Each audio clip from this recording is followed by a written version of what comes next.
Hey guys, tonight we wind through the sun-baked alleys of 9th century Persia, where the air smells like crushed apricots and donkey sweat. You're 12 years old, barefoot in your father's plum orchard, pits sticking to your soles as you kneel beside a cracked irrigation ditch. This is Rashid's world, though right now he's more concerned with carving his initials into a plum pit than the fact you'd last approximately 4 hours in his sandals before dying of dysentery. So before you get comfortable, take a moment to like the video and subscribe, but only if you genuinely enjoy what I do here. Drop a comment with where you're listening from and what time it is there. I'll pretend to be awake to read them. Now dim the lights. Maybe turn on a fan for that soft background hum. And let's ease into tonight's journey together. The heat licks your neck like a lazy cat as you squint up at the plum trees. Their branches sag under fruit, so purple it looks bruised.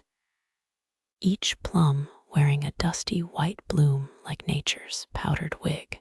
Rashid's father, Mahmud, hacks at a fig root that dared invade his precious orchard, because nothing threatens Persian harmony like undocumented flora. This patch of dirt outside Nishapur is your entire universe, though you've heard whispers of camel trains lumbering toward Zion, laden with goods stranger than Uncle Farhad's toenail collection. Silk Road merchants pass through twice a year, their robes stinking of musk, and their saddles creaking under bolts of cloth so fine they'd make your mother's best shawl look like a dish rag. Historians still argue whether the Silk Road was an actual route or just a messy web of opportunistic detours, kind of like how Uber drivers take the faster way to rack up your fare. But right now, young Rashid cares more about the pit in his palm than trade routes. See, plum pits here aren't just garbage, they're bargaining chips. Kids trade them like Pokemon cards, the most prized being the rare double-pitted twins that occur once every 300 plums. You've got one tucked in your sash, waiting to bluff Ammon next door out of his carved wooden top. A donkey brays in the distance, triggering the always hilarious chorus of answering goats. The sound mixes with the thwack of Mahmud's hoe and the pop of overripe plums hitting the ground, nature's version of a dripping faucet. You're about to sneak a sun-warmed plum when your father's shadow falls over you. Stop playing with trash, he grunts, tossing you a sack. Collect the fallen ones before the ants revolt. As you kneel in the dirt, sticky juice gluing your fingers together, you notice something odd. That plum that dropped 3 days ago, the one half buried in dry soil. It's not rotting, it's fermenting. The flesh has gone translucent, clinging to the pit like amber around a fossil. You poke it. The smell hits you first, sharp and vinegary, with a sweetness underneath that makes your salivary glands stage a protest. Without thinking, you lick your finger. The taste erupts across your tongue like a flavor firework: salt, sour, umami, and something faintly alcoholic. It's nothing like the bland plums at breakfast. This one's been transformed, like how your cousin's terrible poetry improves dramatically after 2 cups of date wine. You glance around, then shove the whole wrinkled thing in your mouth. 10 paces away, Mahmoud sighs. He knows this orchard can't support 3 sons. The oldest inherits the land, the second becomes a scholar, and the third either joins the army or becomes someone else's problem, as Rashid chews defiantly on fermented fruit.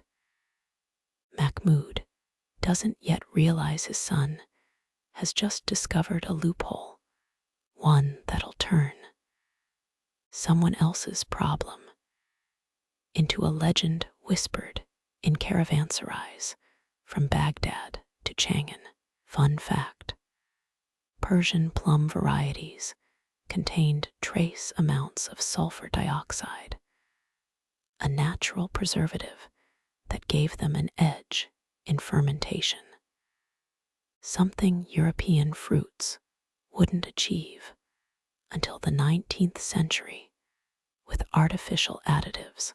Quirkier still, some Nestorian monks believed God hid messages in plum pits, citing the way light refracts through their oil, a theory swiftly condemned when someone translated a pit's markings as Abbot Elisha wears woolen underwear.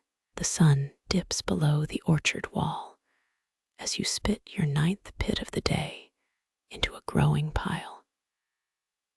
Somewhere beyond those mud bricks, camels groan under bales of Chinese silk.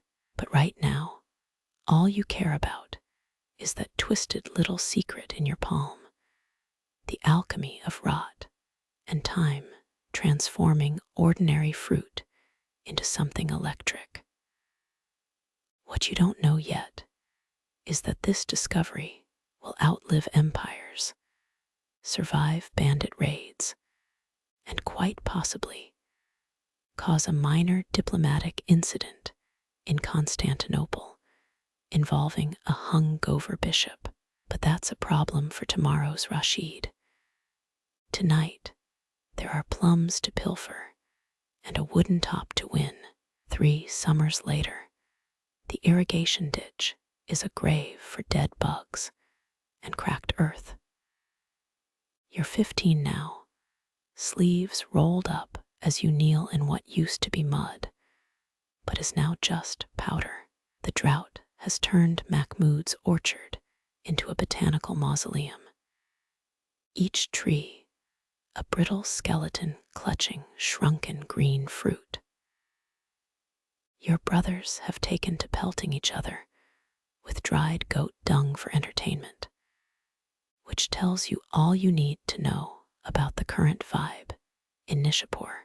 Normally, this is where the 3rd son gets handed a rusty sword and pointed toward the nearest warlord's recruitment tent. But you're too busy conducting what future archaeologists will call the world's least sanitary science experiment.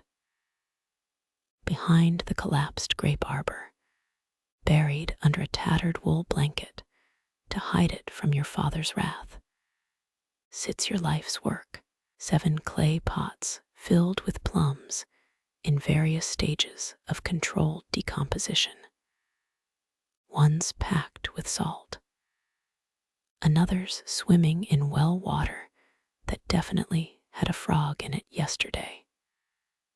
Pot number 3, that's the wild card you tossed in garlic husks and rose petals, because why not? Historians still argue whether the 9th century Persian droughts were caused by climatic shifts or deforestation. But you're more concerned with the fact that normal plums now sell for half their weight in camel spit, that accidentally fermented plum you tasted years ago. It's become your obsession. You've learned that fruit left in the right filth becomes immortal in a way no rot just this puckery transformation that makes your tongue buzz like you've licked a beehive. Your mother thinks you're burying dead mice back here. Your father thinks you're praying. Neither has noticed the missing salt. It's the garlic rose petal batch that changes everything. 2 months into its burial, you dig it up one moonless night, heart thumping like you're exhuming treasure. The stench hits first. Imagine if a public bathhouse and a perfumery had a baby, then abandoned it in a tannery. You gag, but courageously fish out a plum. The first bite tastes like regret, the second like curiosity. By the fifth, you're convinced you've either invented poison or the future. Fun fact: Persian salt mines near Qum produced a flaky, mineral-rich variety that could preserve meat for years if you could afford it. Most couldn't, hence the popularity of fresh mutton that already hosted multiple generations of maggots. Quirkier still, some Zoroastrian priests believed pickled foods housed beneficial spirits, prescribing daily brine slurps to ward off the evil eye. Spoiler: it mostly just gave them hypertension. The next morning, you march into the market with a jar of your least lethal plums. The spice merchant takes one whiff and threatens to have you flogged. The date seller suggests you seek exorcism, but the silk trader from Bukhara, a man whose beard is braided with what looks like miniature bells, pauses. He plucks a plum from the jar, chews slowly, then announces in thickly accented Persian, "This tastes like my grandmother's feet. I'll take 20 jars." Turns out, Silk Road merchants are desperate for anything that won't spoil in the heat, a list that excludes roughly 98% of edible matter. Your plums, with their unholy mix of salt and floral rot, outlast scorpions in a sandstorm. The Bukharan pays you in silver coins so thin they'd bend if you stared at them too hard. But it's more money than you've ever held. That night, you lie awake, listening to your brother snore. The house smells like desperation and unwashed feet, but your mind races. What if you skipped the whole third son becomes a bandit or a beggar thing? What if, instead, you traded something nobody else thought to sell? Something that needed no armies to protect, no fertile land to grow, just time and patience, and a willingness to ignore basic food safety protocols. In the darkness, you grin. Mahmoud's orchard might be dying, but you've just discovered the one crop that thrives on neglect. Disappointment preserved. The problem with epiphanies is they require capital. Your father's carpets, thick cassion, silks woven with geometric fantasies, are the only liquid asset in the household that won't trigger an honor killing if pawned.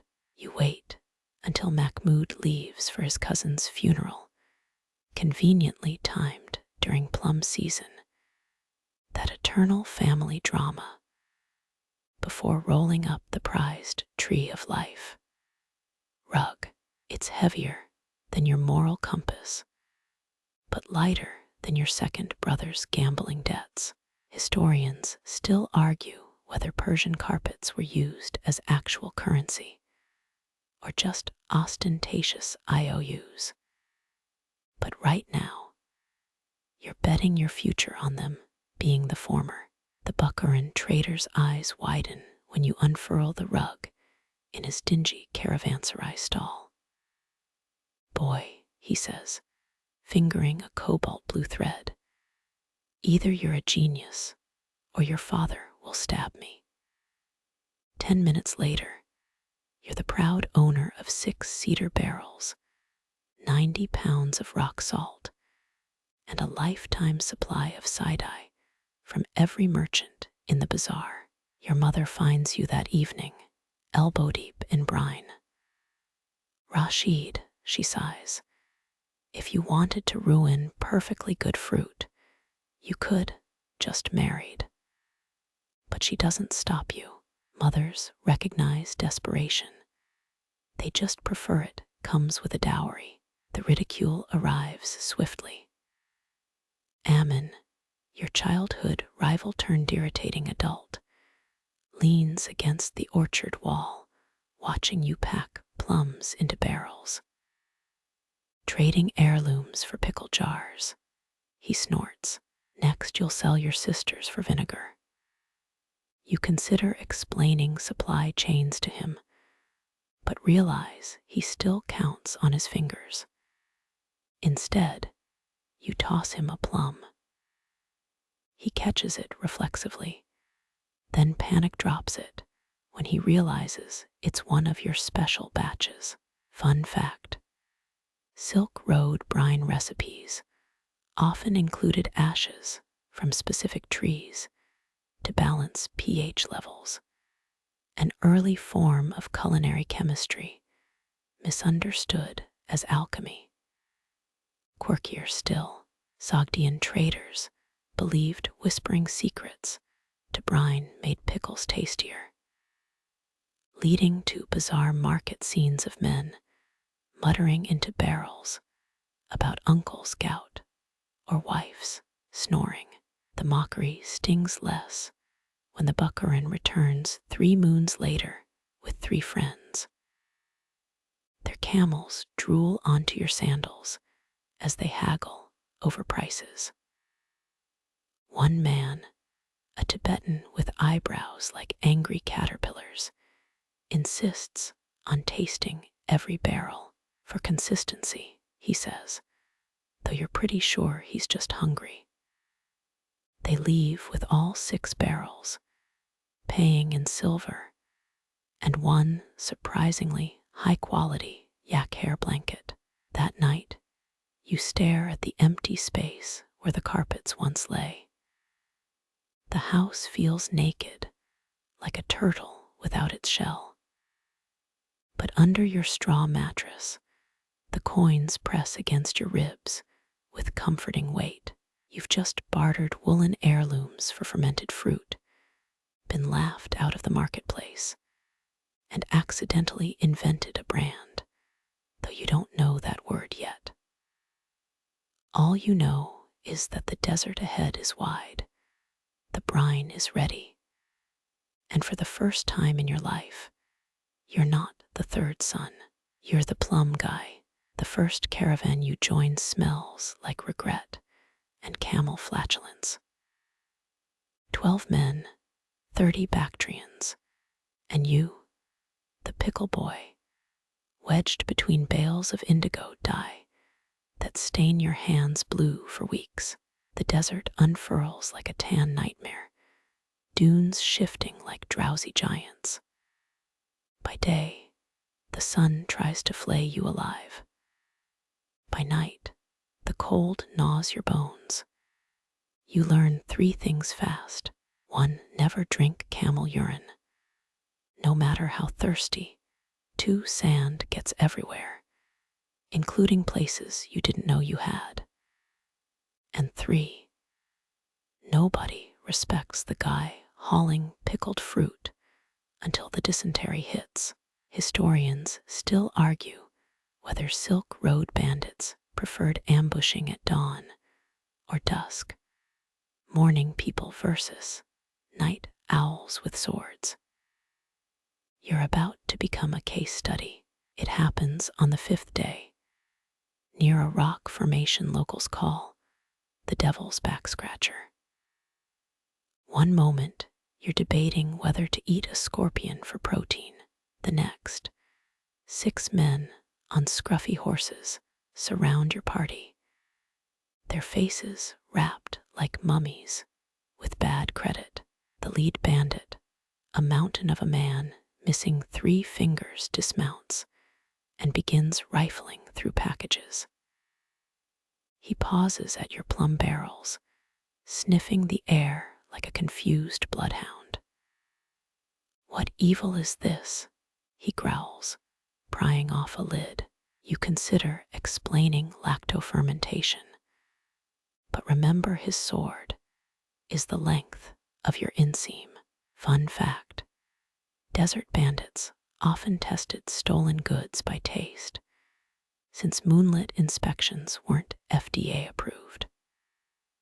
Quirkier still, some Turkmen believed overly sour foods housed jinn, hence their dramatic spitting rituals to expel evil. The bandit shoves a fistful of plums into his mouth. For a heartbeat, silence.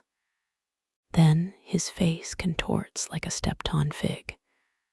"Witchcraft," he shrieks, spraying plum pulp across his companions. "Cursed fruit, poison."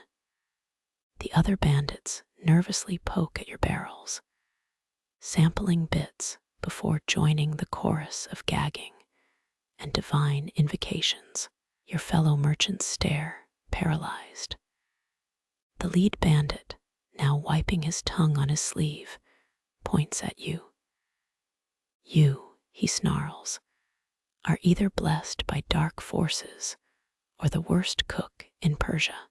Either way, we're not touching your devil's preserves."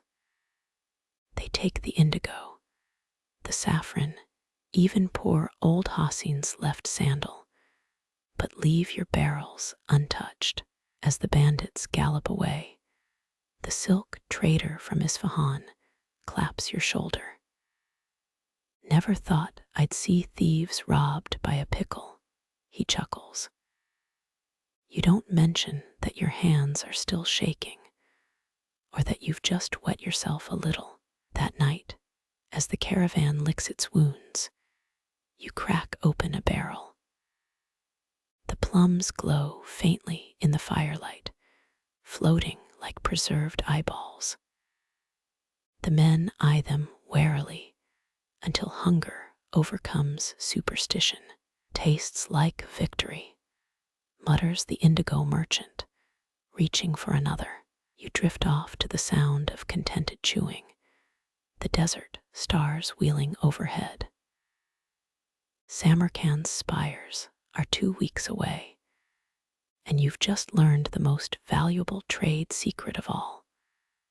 Sometimes, being revolting is the best defense. Samarkand rises from the desert like a mirage carved from lapis lazuli, its turquoise domes glinting under the sun like misplaced ocean waves. You shuffle through the dragon gate with your brine-stained sleeves and camel-stank aura, looking about as elite as a mud brick. But within hours, word spreads about the Persian alchemist whose wares repelled bandits, a story that's grown tentacles in retelling. Now you're allegedly a mystic who converses with vinegar demons. The first customer is a portly melon seller who buys a jar for his wife's complexion. The second is a silk magnate who claims the brine cured his donkey's limp. By sunset, you're holding court in the shadow of the Registan, surrounded by merchants who have apparently mistaken your pickles for the fountain of youth. "Do they help with hair loss?" whispers a man whose toupee could generously be called optimistic. You hesitate, then remember the bandits. Sometimes reputation outpaces reality. "Guaranteed," you say, praying to every god you can name. Fun fact: Samarkand's elites imported rhino horn and ground pearls as hair tonics, neither of which worked except as fantastically expensive placebos. Quirkier still, some Central Asian monks wore pickled plum pulp as a scalp mask, claiming the fermentation fumes stimulated the follicles. They did not. Historians still argue whether Samarkand's wealth derived from trade or taxation. But you're busy counting silver dirhams from a line of balding aristocrats. The city's barbers glare at you from their stalls. You've just put 6 toupee makers out of business. By week's end, you're supplying the royal court. The vizier's assistant, a man whose eyebrows have more acreage than your father's orchard, pays extra for the extra sour batch for maximum potency. You don't mention it's the same barrel a camel sneezed into. At night, you lounge in a proper bathhouse, soaking off months of grime. The water turns brown. A servant offers to scrape your calluses with a gold-plated spoon. You decline, because some dreams have limits. As you drift off on an actual mattress, you imagine writing Mahmoud. Dear Father, I've traded carpets for a fortune made of fruit and false hope. Also, tell Ammon his hairline's salvageable. Tomorrow, the monsoon rains will come, threatening to drown your makeshift stall. But tonight, you're the Sultan of Sour, the Pasha of Preserves, and you haven't even scratched the surface of human gullibility. The monsoon hits like a drunk god, emptying his bathwater. One moment, you're shepherding 6 plum-laden camels toward Bukhara. The next, you're waist-deep in a flash flood, watching your barrels bob away like clumsy ducks. The camels, proving once again that they're nature's most judgmental creatures, clamber onto a rocky outcrop and glare at you as if this is your fault. Historians still argue whether these seasonal deluges disrupted trade or just filtered out the dumbest merchants. Right now, your team disruption. You salvage 3 barrels, 2 sacks of salt, and 1 profoundly soaked ego. The plums are beyond rescue. They've dissolved into a purple sludge that looks like the aftermath of a grape massacre. But downriver, you find an unexpected bounty. Hundreds of silver carp stranded in flood pools, flipping uselessly like coin purses thrown by an angry miser. Fish, mountains of fish, and thanks to the monsoon, they're not even that smelly yet. Fun fact: Central Asian fish preservation traditionally involved burying them in alpine snow, a method clearly unavailable when your workspace is now 60% mud. Quirkier still, some Mongol tribes believed monsoon-flooded fish were gifts from water dragons, provided you whispered a poem to them before gutting. You try. Oh fish, so wet, please don't give me parasites. It scans. You improvise. Bamboo grows thick along the new river banks, and you've still got salt. Within 2 days, you've built rafts that look like beavers on amphetamines, plus a makeshift drying rack that sags ominously but holds. The other merchants, busy wringing out their silk, scoff until you start serving pickled carp on flatbread. Tastes like desperation, says the indigo trader, reaching for another piece. But better than eating my saddle, by the time the road's dry, you've traded all 400 fish for a new camel, a slightly dented brass scale, and a Tibetan wool coat that's 70% moth holes. The coat smells like regret, but it's waterproof. As you repack your remaining salt, you realize something. Plums were just the beginning. The world is full of things that need preserving, including your sanity. The road to Bukhara glistens under the washed clean sun. Somewhere ahead lies a city famed for its walnuts, its scholars, and its merciless winters. You pat your new camel, who belches in your face. It's going to be an interesting year. The forbidden city smells like incense and unspoken anxiety. You've been invited, Reed, escorted by very polite spearmen, to the imperial court after a batch of your plums allegedly reached the emperor's breakfast table. Now you stand in a hall so vast your footsteps echo like a ghost's hiccups, surrounded by physicians in silk robes who are debating your fruit's merits with the intensity of philosophers discussing the meaning of dirt. They stimulate the liver chi, declares one doctor, waving a plum like a tiny weapon. No, they congest the spleen meridians, counters another, spitting a pit into a gold spittoon. The emperor, a man whose frown could curdle milk, listens silently. You've been told his bowels are a matter of state security, which explains the tension.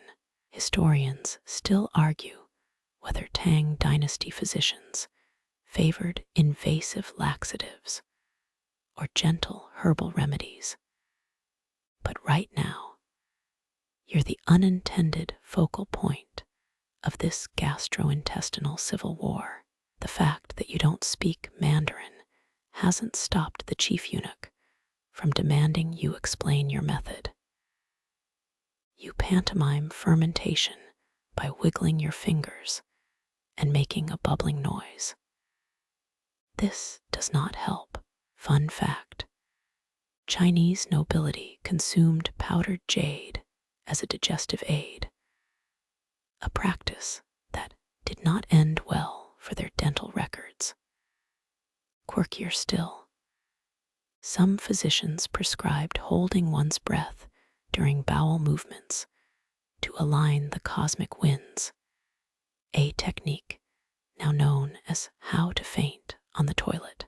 After 3 days of debates that include a calligrapher diagramming plum-related bowel movements on rice paper, the emperor finally samples a plum himself. The court holds its breath. He says, "This is apparently enough." The physicians scramble to reinterpret this royal as either endorsement or condemnation, depending on their earlier stance. You're paid in silver ingots shaped like miniature tortoises, a compliment, you think, and quietly encouraged to leave before the emperor's next bowel movement, just in case. As you exit the palace, a young kitchen apprentice slips you a note. Next time, add ginger. The emperor loves ginger. It's unsigned, but you recognize opportunity when it's handed to you in stolen imperial stationery. The road westward beckons. Somewhere beyond the Jade Gate, Himalayan traders are rumored to pay in salt bricks for anything that survives the mountains. You pat your newly acquired tortoise silver, wondering if you should have mentioned that jade powder thing to the emperor. Too late now. Your camel chews lazily, oblivious to the fact it's standing on history, and possibly the remnants of someone's failed digestive experiment. Onward, the Himalayas stab upward like a petrified porcupine, their snow-tipped spines scraping a sky so blue it hurts to look at. Your camel, never the most optimistic creature, has been giving you the side-eye since the first incline. We're trading fruit for rocks now, its judgmental gaze seems to say. You pat its neck, leaving sweaty fingerprints on the fur. Trust me, you lie. Historians still argue whether Himalayan pink salt reached the Mediterranean before the Common Era, or was a later medieval fad. But right now, you're standing in a valley where the ground glitters like a giant's candy stash. The local traders, bundled in yak, wool so thick they resemble walking quilts, eyeball your remaining plum barrels with skepticism. What's it do? Grunts one, poking a plum. Whatever you want it to, you reply, honing your sales pitch to razor-sharp vagueness. Fun fact: Himalayan salt contains trace amounts of iron oxide, giving it that rosy hue and launching 1,000 detox scams. Quirkier still, some Sherpa guides believed eating salt from certain mines gave them Yeti strength, leading to tragicomic attempts to arm wrestle actual Yetis. Spoiler, the Yetis won. The trade happens almost by accident.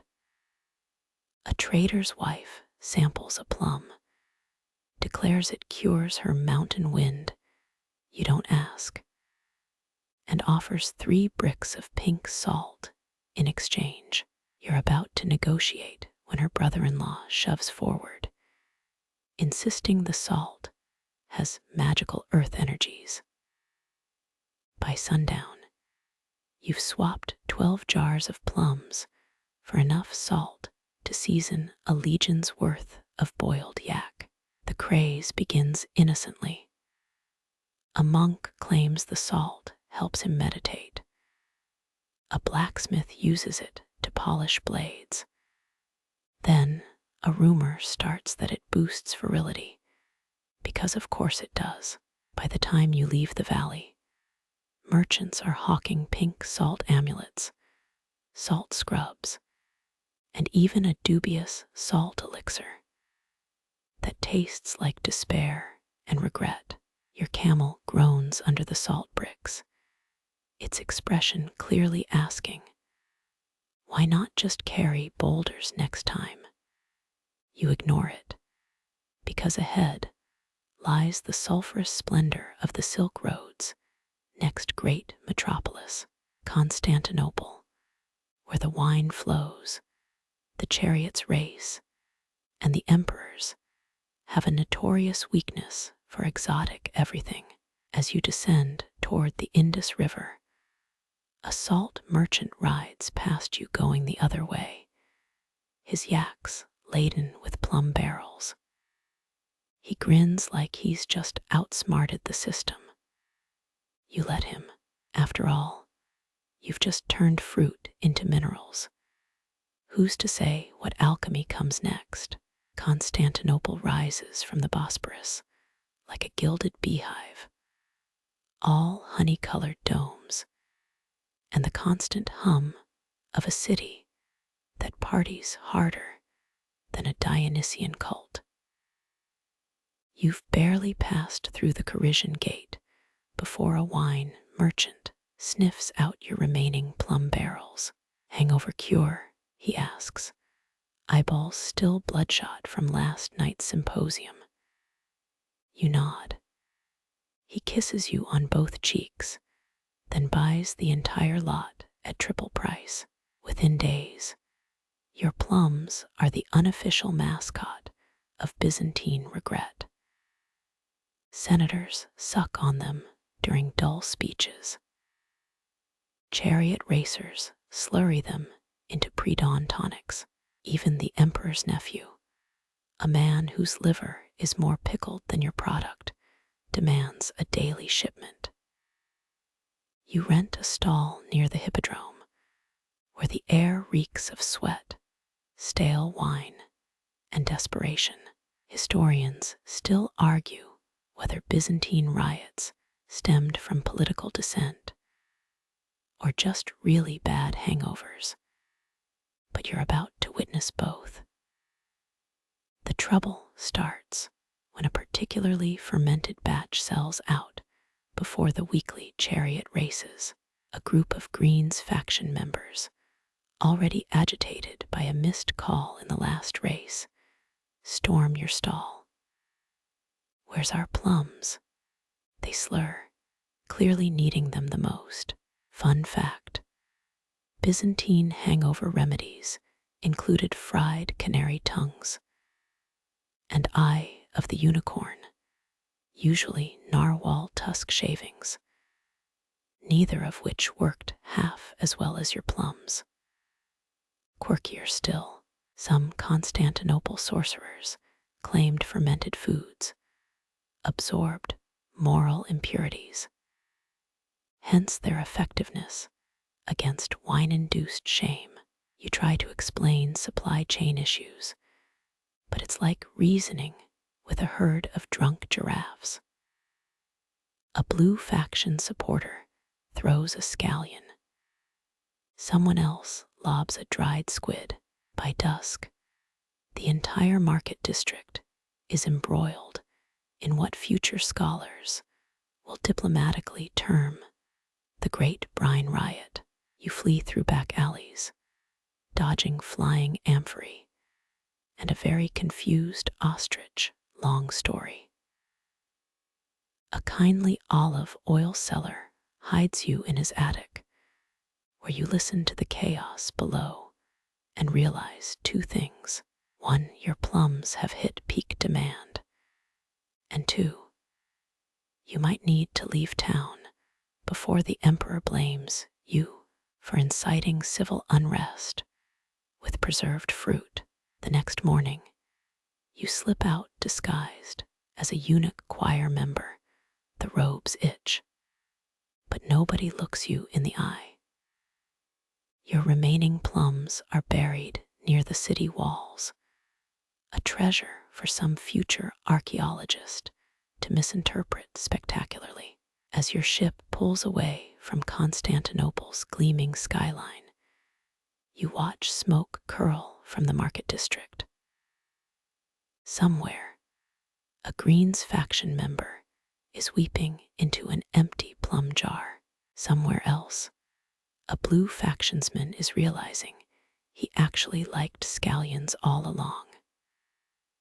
And you're just glad to be alive, floating toward the next disaster with a pouch full of gold and a newfound respect for Byzantine melodrama.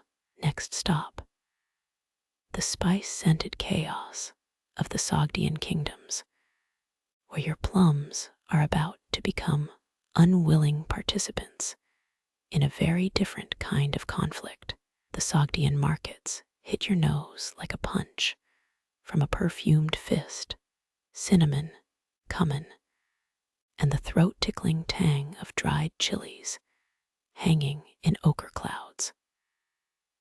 You've barely unloaded your remaining plum barrels before a spice merchant sidles up, his smile sharper than a saffron blade.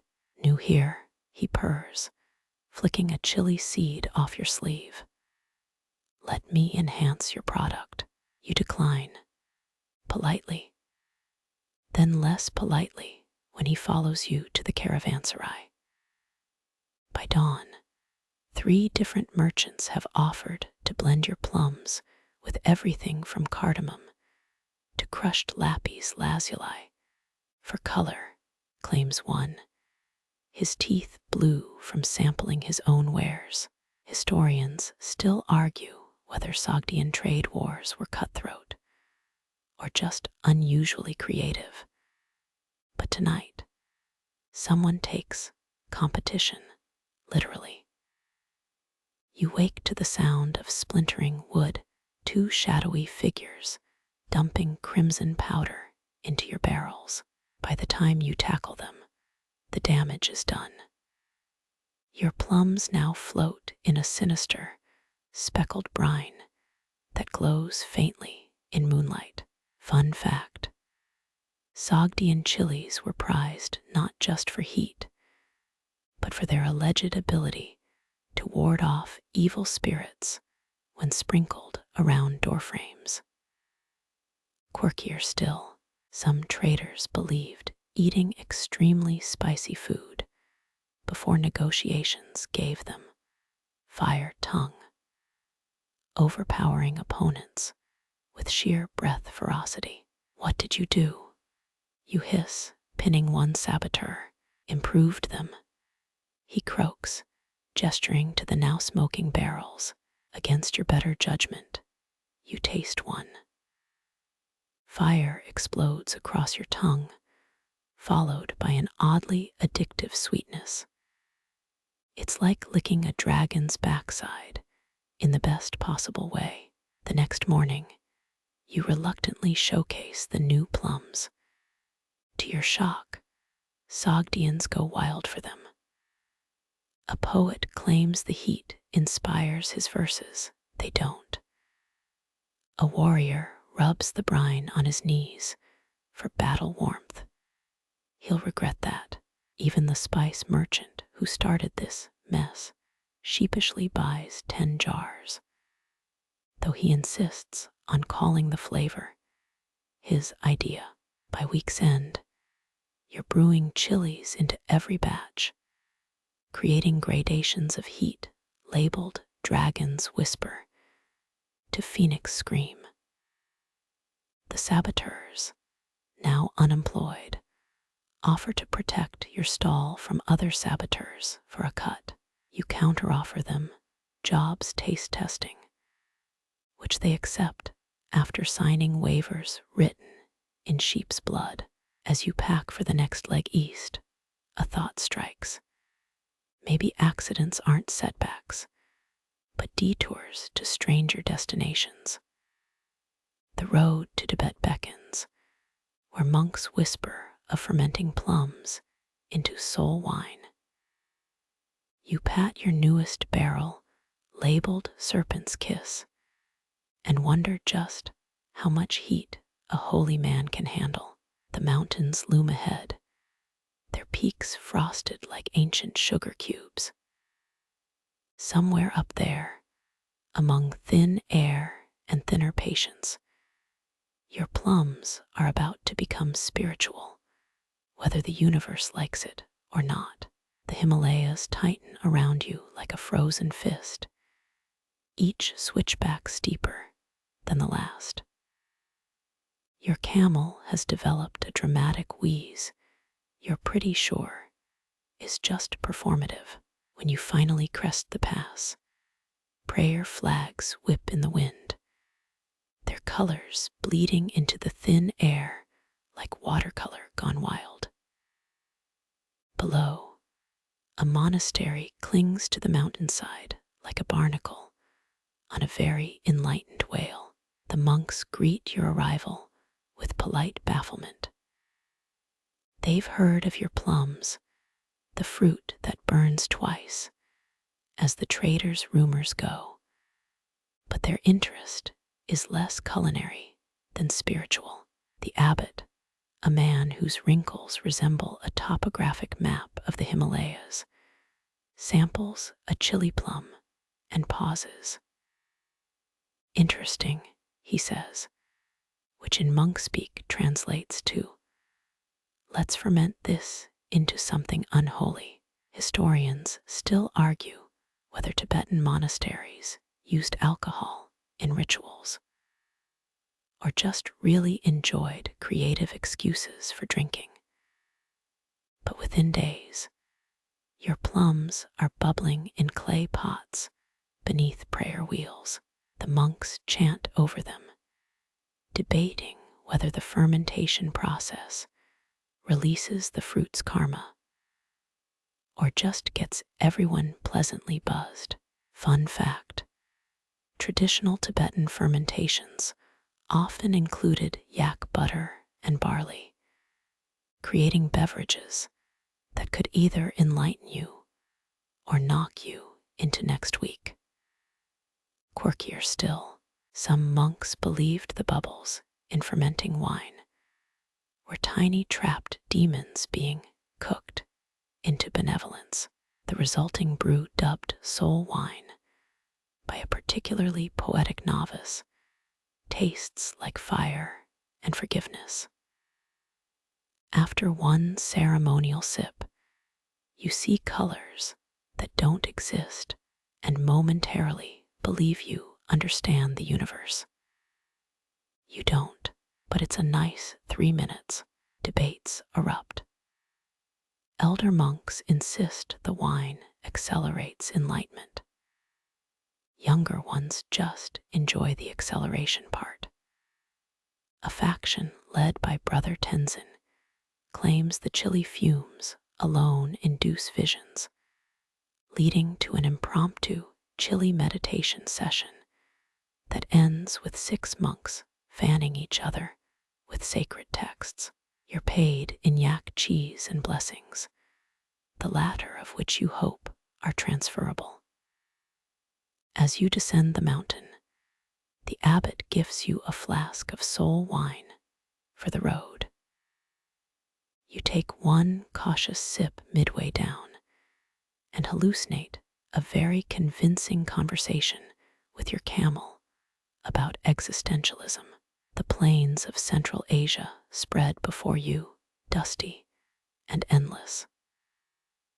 Somewhere out there, Venetian traders are turning pickled plums into a different kind of sacrament, profit, with increasingly shady methods. But that's a problem for future Rashid. Present Rashid is too busy wondering if yak cheese pairs with existential dread. The wind carries the faint echo of monastic chants. Or maybe it's just the soul wine talking. Either way, onward, the Silk Road won't walk itself, and neither will your camel, who's currently giving you the side-eye about that enlightenment comment. Venice glitters like a wet chandelier, its canals choked with boats, hawking everything from Persian silks to suspiciously glowing, holy water. You've barely docked before hearing the news. Your plums are the talk of the Rialto. Unfortunately, so are the plums sold by a certain merchant named Giuseppe, who's been peddling dyed turnips as authentic Eastern delicacies. Taste the difference. Giuseppe bellows from his floating stall, waving a jar of rubbery purple cubes. Guaranteed TOUH balance your humors, or whatever. You buy a jar. The first bite tastes like betrayal and poor life choices. Historians still argue whether medieval Venice was the capital of commerce or just highly organized scamming. But right now, Giuseppe's counterfeit operation has grown large enough to threaten your actual plum sales. Even worse, his labels are better. Fun fact: Venetian dye makers used crushed sea snails for purple hues, a process so smelly it was banned within city walls, hence Giuseppe's turnips reeking of low tide and desperation. Quirkier still, some Venetian nobles believed eating purple foods prevented poisonings, leading to a brief fad of eggplant-themed paranoia. Confronting Giuseppe goes poorly. Mine are asterisk better asterisk, he insists, bouncing a turnip off the cobblestones to demonstrate its authentic firmness. His customers, mostly hungover sailors, don't seem to care until a disgruntled client discovers his plum still has turnip leaves attached. Chaos erupt. Olive oil jars are thrown. A gondolier starts chanting, "Fraud, fraud," like it's a regatta cheer. You escape aboard a salt barge, clutching your remaining plum barrels as the market square devolves into a Renaissance sequel to the Constantinople riots. As the barge drifts toward the Adriatic, you receive unexpected help from Giuseppe's niece, a sharp-eyed girl named Sophia. "Zio's turnips are garbage," she whispers, slipping you a list of his suppliers. "But your real plums, they could make us both rich." You mull her offer as Venice shrinks behind you, its towers tilting like disapproving ants. The road east beckons toward Aleppo's sun-baked streets and the comforting anarchy of markets less obsessed with decorative labels. But first, there's the matter of 6 barrels floating in the hold beneath you, and a sneaking suspicion that Giuseppe hasn't tasted true fury yet. The salt crusts your lips as the barge rocks. Somewhere ahead lies the aging, aching stretch of your journey.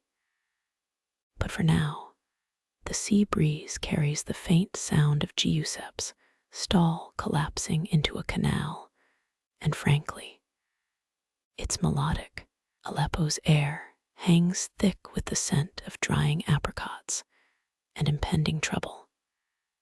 Your beard's gone gray, your knees crack like poorly oiled hinges, but the plums endure.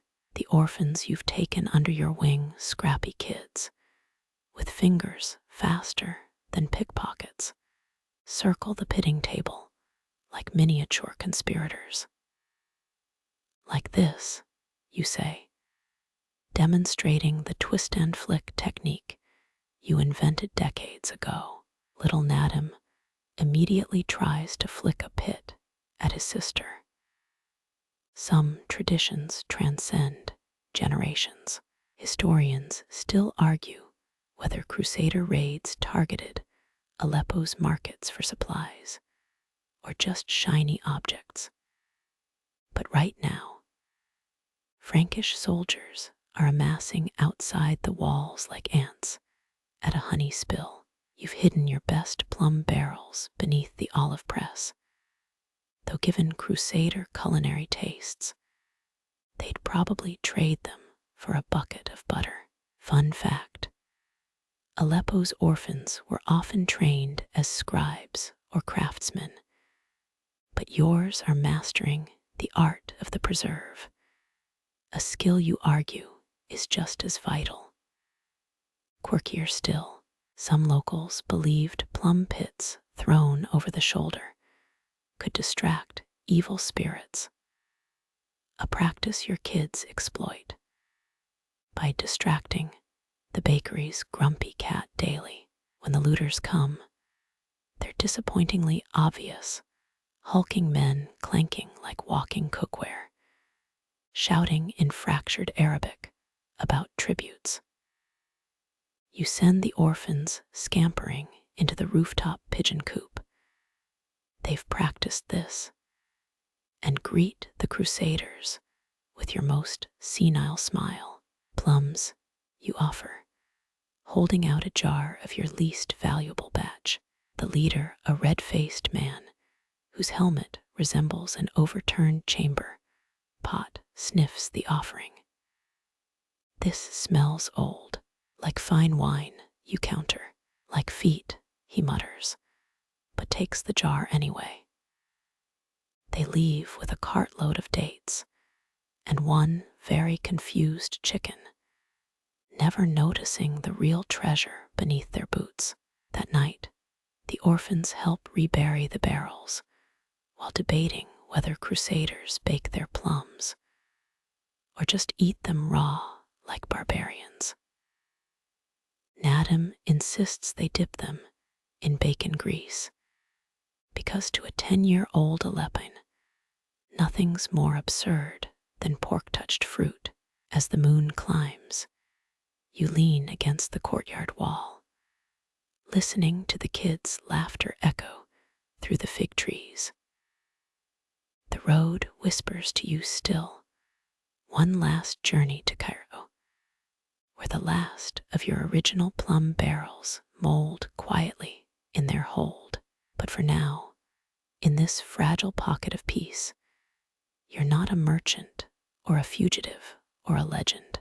You're just the plum guy, passing on the secrets of salt and time to wide-eyed apprentices who'll never know how close they came to being born in a world without pickled paradoxes. The crusaders will fade, the markets will rebuild, but this stubborn alchemy of fruit and patience, this outlasts empires.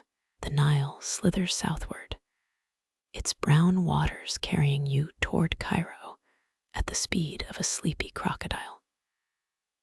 Your bones ache in ways you didn't know bones could ache, and your last barrel of plums, the one that survived Constantinople riots, Himalayan salt trades, and crusader cluelessness, has begun to mutate.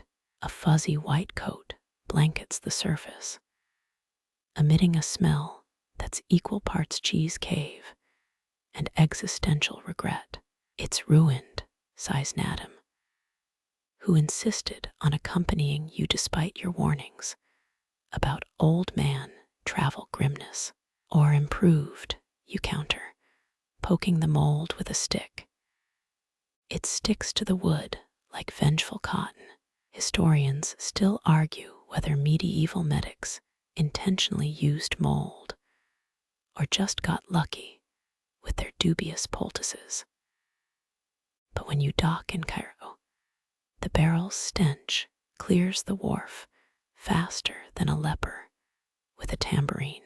A physician named Amina approaches, her nose buried in a lavender pouch. "What fresh hell is this?" she asks, then pauses, sniffs. "Is that penicillin?" You have no idea what that means, but you nod. Fun fact: some Egyptian medical papyri describe using moldy bread on wounds, though whether they understood its antibacterial properties is as murky as the Nile. Quirkier still, certain Cairene midwives believed sniffing strong mold could induce labor, leading to some very peculiar birthing chambers. Amina buys the entire barrel for enough gold to make Nadim's eyes bulge. Within weeks, Cairo's elite are slathering your plum paste on everything from sword cuts to ingrown toenails. A poet composes an ode to its effervescent reek. The Sultan's treasurer uses it to treat his hemorrhoids, and, in a freak accident of fate, his gout. When a rumor starts that it whitens teeth, you decide it's time to leave before someone tries to drink it. As you board a northbound caravan, Nadim clutches his share of the gold, already plotting to open Nadim's mold emporium back in Aleppo. You shake your head, but secretly, you're proud. The plums have morphed beyond recognition. Just like you, from orchard boy to pickle guru to accidental pharmacologist, the desert swallows the noise of Cairo, leaving only the creak of saddles and the whisper of wind over dunes. Somewhere ahead lies the final stretch, the last miles where your story will ripple into legend. But for now, the sun warms your back, the road stretches forever, and the taste of those very first fermented plums still lingers on your tongue, sharp and sweet as memory itself. One last secret to share, one last tag to tie. The world's waiting. The workshop smells of aged clay and plum vinegar, a scent that's seeped into your skin like a permanent spice rub. At 67, you've returned to Nishapur, to the same orchard where you once carved your initials into plum pits. The trees are gnarled now, their branches heavy with fruit and memory. On a sun-dappled stool, you press symbols into wet clay tags, each marking a jar of plums bound for some far-flung corner of the map. Your system is simple: a line for salt content, a dot for fermentation date, a squiggle for the secret chili blend. The kids you've trained call it Rashid's code. You call it not forgetting which batch nearly poisoned a Byzantine emperor. Historians still argue whether these little tags influenced modern barcodes, or just prove that humans have always loved labeling things obsessively. A particularly pedantic scholar in Oxford insists your dots align with early binary systems, while a Cairo spice merchant swears he saw you etch a smiley face once. You let them argue. Truth is, you just wanted to remember which plums were which before your knees gave out entirely. Fun fact: the earliest known amphory labels date back to 3000 BCE, and mostly said things like wine or olives. Don't eat Dave. Quirkier still, some digital archivists claim scanning Rashid's tags produces a faint plum scent, a phenomenon scientists dismiss as wishful thinking mixed with office fatigue. Nadim visits monthly, hauling sacks of salt and fresh gossip. The world's moved on silk routes replaced by sea lanes, camels by caravels. But in dim market stalls from Aleppo to Zion, merchants still whisper about the Persian madman who turned fruit into silver and mold into medicine. The last tag you press bears no code, just a single plum pit from your first accidental batch, fossilized in clay. You place it gently on a shelf beside the others, a library of moments preserved in earth and time. Outside, the wind rustles the orchard leaves, carrying the faint jingle of a distant caravan. The road stretches on, but your feet are finally still. The fire crackles low, its embers winking like distant caravanserai lights. You imagine Rashid's orchard under a star-pricked sky, the old man snoozing on a rug woven with plum blossom patterns. His breaths come slow, each exhale a whisper of salt and centuries. Somewhere, a jar bearing his coded tag sits in a collector's cabinet, studied by scholars who'll never taste the tart thrill of that first fermented bite. The wind carries the rustle of pages turning in far-off libraries, of barcode scanners beeping in midnight supermarkets, tiny echoes of one man's stubborn refusal to let fruit rot quietly. You smile, or maybe dream you do, as the tale settles into your bones like a well-aged secret. Sleep comes soft as plum fuzz, wrapping you in stories no history book will ever quite pin down. The fire dims, the stars wheel, and in that hazy border between memory and myth, you could almost swear you tasted, sharp, sweet, and wholly undeniable, the legacy of a man who dared to pickle the impossible. Sweet dreams.